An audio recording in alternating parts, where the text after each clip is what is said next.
Au cœur d'Alain Delon, Amour et mémoire, édition de La Martinière, que Télé Loisirs a pu lire, il y a, reproduite, une lettre déchirante et adressée de manière posthume par Delon à sa première fiancée, Romy Schneider. Le héros du Samouraï parle de l'actrice, de la femme, mais aussi de la mère, qui reçut la plus terrible blessure qui soit, avec la mort prématurée et tragique de son fils David. Dans le livre Alain Delon, Amour et mémoire de Denit Zavantcheva, édition La Martinière, revivent tous les êtres qui ont accompagné Delon le long de son existence. À commencer par ses femmes. Il y est question de Nathalie Canova, qui fut elle-même actrice et demeure la seule épouse de la star et la mère de leur fils Anthony Delon. Il y a également la bouleversante comédienne et réalisatrice Mireille Darc, si fidèle, compréhensive et résiliente.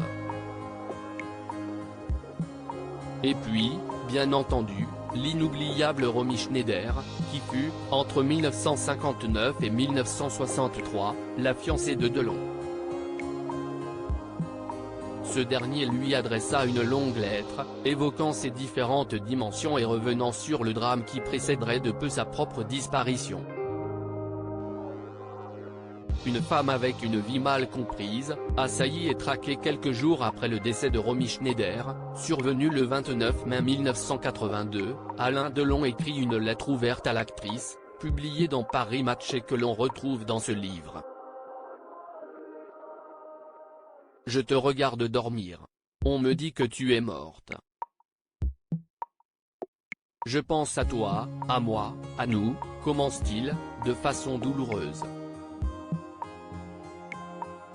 Avant d'évoquer les différentes facettes de l'artiste et de la femme.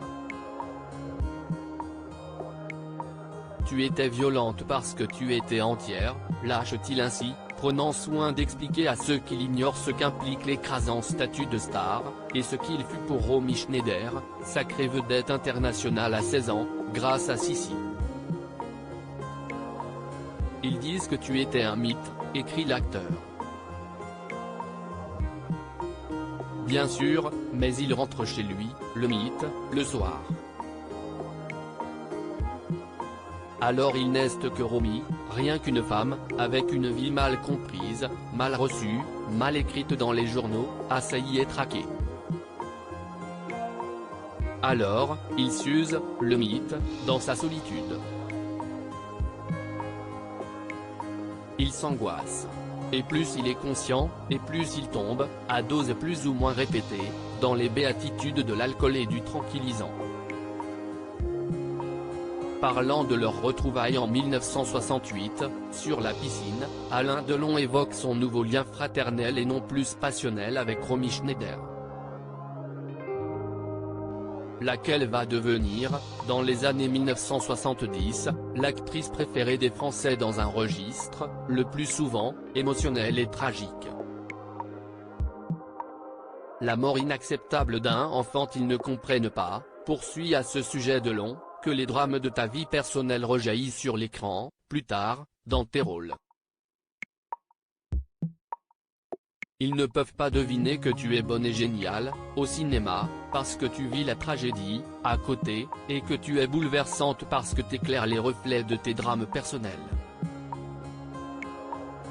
Et que tu ne rayonnes que par ce qu'ils te brûlent. Ces drames auxquels fait allusion son ancien fiancé assombrissent la vie de Romy Schneider à la fin des années 1970. En 1979, son ancien époux, le metteur en scène de théâtre Harry Mayenne, père de leur fils David, se donne la mort. L'année suivante, elle se sépare de Daniel Biasini, le père de sa petite Sarah. Début 1981, lors d'une cure à Quiberon, Romy Schneider se brise le pied gauche.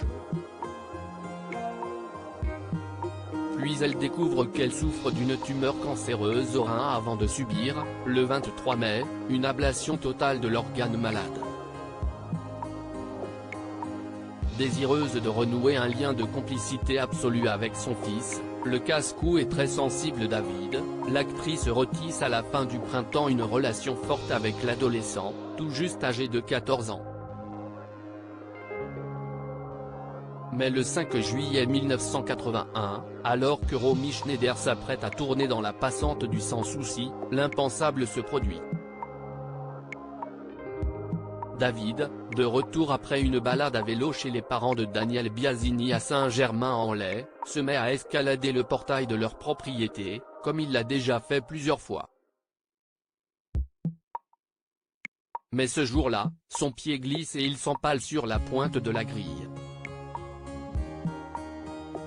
L'artère fémorale perforée, David décède quelques heures plus tard. Les témoins présents se souviendront d'un cri déchirant les couloirs de l'hôpital où il avait été admis. Strident, désespéré, le cri le plus terrible que j'entendis de ma vie, se souviendra Daniel Biasini. Ce cri, si est celui de la mère de l'enfant, Romy Schneider, laquelle le suivra dans la mort quelques mois plus tard, le 29 mai 1982. On dit que le désespoir que t'a causé la mort de David t'a tué, poursuit dans sa lettre Alain Delon. Non, il se trompe. Il ne t'a pas tué.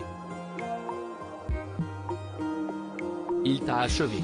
Lors des obsèques de David, Alain, protégeant Romy, en était presque venu aux mains avec les paparazzis.